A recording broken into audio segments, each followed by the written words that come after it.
अपना खाना खुद गर्म करो, जब तुम्हारा जिस्म तुम्हारी मर्जी तो मेरा जिस्म मेरी मर्जी। तो इसके पीछे मुझे वजह जाननी है कि आपकी अपनी मर्जी अपने जिस्म पे कैसे हो सकती है, ठीक है। और यहाँ पे डांस वगैरह और जो भी शुगल मेला चल रहा था, गाने चल रहे थे, ये कौन सा हक है?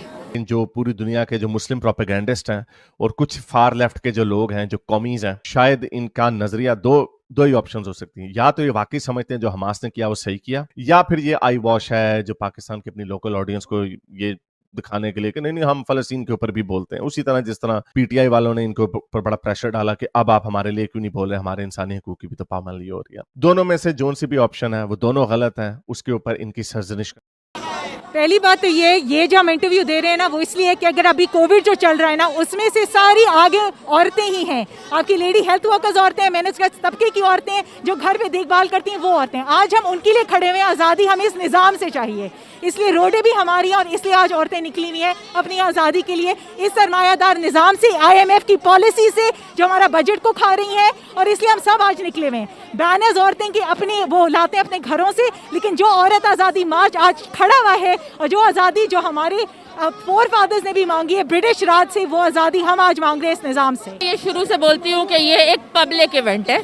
यहाँ पे हम एक सेफ स्पेस बनाते हैं कि कोई भी, ये जो हमारा इस्लामाबाद पिंडी का है, कि आप इस्लामाबाद पिंडी से हैं, आप इस मार्च पे आए। अब आपको क्या पता उस बैनर के पीछे उनकी क्या हिस्ट्री है। उस बंदे ने अपने 4 लफ्जों में एक चार्ट के ऊपर जो उसके साथ वायलेंस हुआ है लाइफ में, उसको लिखना है। अब ये अपना खाना खुद गर्म करो पे आपने कितनी खबरें सुनी है कि ठंडा खाना देने पे मियाँ ने बीवी को मार भी दिया, भाई ने बहन को मार दिया। तो हमें क्या पता जिस औरत ने वो साइन बनाया है उसने कितना पीछे तशद्दुद सहा। देखें, मैंने ऐसा कोई बैनर नहीं देखा। बहुत दफ़ा क्या होता है कि मार्च के बाद जो है ना, आजकल फोटोशॉप और एडिटिंग टॉप पे लोग बैनर एडिट करने के लिए लगाते हैं, क्योंकि जैसे ही फरवरी आता है मार्च आता है, मार्च का महीना, लोगों ने अपना वो 10 मिनट्स ऑफ फेम के लिए इसके बारे में बुरा बोलेंगे, क्योंकि उनको पता है कि वो बुरा बोलेंगे तो लोग ज़्यादा उस पर सुनेंगे, बात होगी, तो लोग इसको बदनाम ज़्यादा करते हैं। ना कोई डिमांड पड़ता है, ना कोई मैनिफेस्टो पड़ता है। जंग में आपको क्या लगता है कि लोगों को लड्डू बांटे जाते हैं? जंग में आपको क्या लगता है लोग नहीं मरते? जब आप किसी मुल्क के ऊपर हमला करेंगे तो क्या उसके बदले में वो फौजी कार्रवाई करके जिन लोगों ने उनको ठेस पहुंचाई है उनको इंसाफ के कटहरे में नहीं खड़ा करेंगे?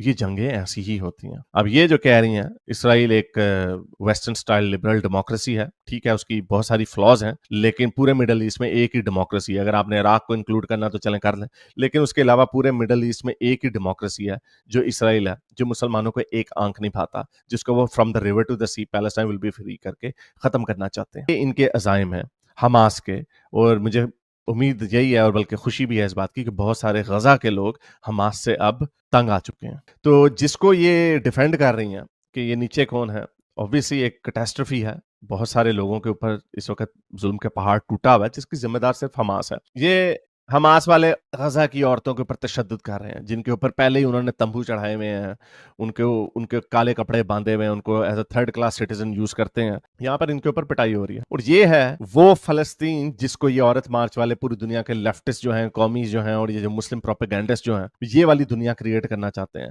While Gaza suffers the aftershocks of attacks by Israel, the IDF has been posting content glamorizing life in the military. Women soldiers star in many of the videos posted on the Army's official social media. बड़ी इनको तकलीफ है कि औरतें फौज के अंदर हैं। क्या उसमें औरतें फौज में नहीं होंगी? जिस भी दुनिया की फौज में औरतें होती हैं, जब उनकी जंग होती है तो आपको क्या लगता है औरतों का वहां पे क्या काम होता है? जाके एनिमीज को खुश करना होता है, जो उनकी ख्वाहिशात होती हैं उनको खुश करना होता है, या जो हमास ने 7 अक्टूबर को इसराइली औरतों के साथ किया उसके ऊपर खुश होना होता है? मुसलमान ने तो ये कहना है, लेकिन ये जो सो कॉल्ड हमारी लिबरल औरत मार्च की ख्वातीन है, क्या इनको ये नजर नहीं आया कि इसके ऊपर इन्होंने एक दफा एक जुमला भी मेरा नहीं ख्याल बोला? अगर बोला हो तो बता दीजिएगा। मेरा नहीं ख्याल इनमें इतनी हिम्मत होगी, क्योंकि जाहिर बात है पहले इनको बड़ी लान तान पड़ती है, तो इस वजह से उस पर इन्होंने क्या बोलना। ये इसराइल डिफेंस फोर्सेस ने जाहिर बात है दिखाया अपनी औरतों को कि हम अपनी औरतों को बुरके पहना के घरों में बच्चे पैदा करने वाली मशीन नहीं बनाते। हमारी औरतें आज़ाद हैं, फौज में भी आ सकती हैं, हर तरीके से जो दुनिया ये औरत मार्च वाले क्रिएट करना चाहते हैं वो दुनिया है IDF, वो दुनिया है इसराइल में। कोई वॉर क्राइम नहीं हुआ, एविडेंस है इसका। इतने डेंसली पॉपुलेटेड रीजन में जहां पे 22 लाख लोग रहते हैं वहां पे 30,000 मरे हैं, जो कि बहुत ज्यादा, लेकिन ये उसका उश्र शीर भी नहीं है। बाकी जितनी जंगें हम देखते हैं वहां पर जहां पे इतनी डेंसली पॉपुलेशन होती है वहां पे जो परसेंटेज ऑफ कैजुअलिटीज होता है वो बहुत ज्यादा होता है। एक अभी वॉर का हवाला दिया जा रहा था कि दूसरी जंग अजीम में फिलीपीन बैटल फॉर मनीला जिसे कहा जाता है, उसमें जंग हुई। मनीला की उस वक्त आबादी 1 मिलियन थी और वहां पर जो जापानी सोल्जर्स थे वो नीचे सुअर्स में छुपे हुए थे। 10% पॉपुलेशन उनकी कैजुअलिटी, सिविलियन कैजुअलिटीज हुई। यहाँ पर 22 लाख है और 30,000 मरे हैं। ये थोड़ा सा it is close to 1%। Again ये बहुत ज्यादा है, लेकिन उसकी जिम्मेदारी आईडीएफ के ऊपर नहीं आती, इसकी जिम्मेदारी हमास के ऊपर आती है, जो चूहों की तरह नीचे, घरों के नीचे टनल्स बना के छुप के बैठे हुए हैं। आईडीएफ ने एविडेंस दिया है कि हम वहां पे उनको कॉल्स करते हैं, रेडियो पे ऐलान करते हैं, टेक्स्ट मैसेजेस भेजते हैं, ऊपर से पैम्फलेट्स फेंकते हैं कि हम यहाँ पे हमला करने वाले हैं और यहाँ से निकल जाए। कोई आर्मी इस तरह नहीं करती। क्यों? क्योंकि इस तरह जो हमास के, जो आपका एनिमी होता है, वो भी वहां से भाग जाता है। वो आईडीएफ की फीमेल सोल्जर्स है, पर उनको टारगेट किया है। ये फेमिनिस्ट मूवमेंट है, सो कॉल्ड फेमिनिस्ट मूवमेंट। वाह, यानी ये एक ऐसी पार्टी को सपोर्ट कर रहे हैं जो औरतों को घरों में बंद करके बुरके पहना के बच्चे पैदा करने वाली मशीन बना के रखते हैं, जबकि दूसरी तरफ उनको एम्पावर किया जाता है। ये उनके खिलाफ बोल रहे हैं। वाह। The tactic of feminizing violence assumes that a woman killing a Palestinian civilian is less egregious than the same act committed by a man. इसका कोई इससे ताल्लुक नहीं है। आपके पास कोई एविडेंस नहीं है। इक्का दुक्का अगर कोई वीडियो आ जाती जहां पे जो सोल्जर होते हैं वो लाइन। दोस्तों, मुझे उम्मीद है कि ये वीडियो आपको पसंद आया होगा। वीडियो पसंद है तो प्लीज हमारे YouTube चैनल को जरूर सब्सक्राइब कीजिए। इसी प्रकार का भविष्य में वीडियो देखने के लिए चैनल को सब्सक्राइब कीजिए। हमारे इस YouTube चैनल पे आपको इससे भी ज़्यादा इंटरेस्टिंग वीडियो भविष्य में देखने को मिलता रहेगा। तो प्लीज़ हमारे YouTube चैनल सोच टाइम्स को सब्सक्राइब कीजिए, वीडियो को लाइक कीजिए, इस वीडियो को अपने दोस्तों के साथ जरूर शेयर कीजिए। नमस्कार, फिर मिलेंगे अगले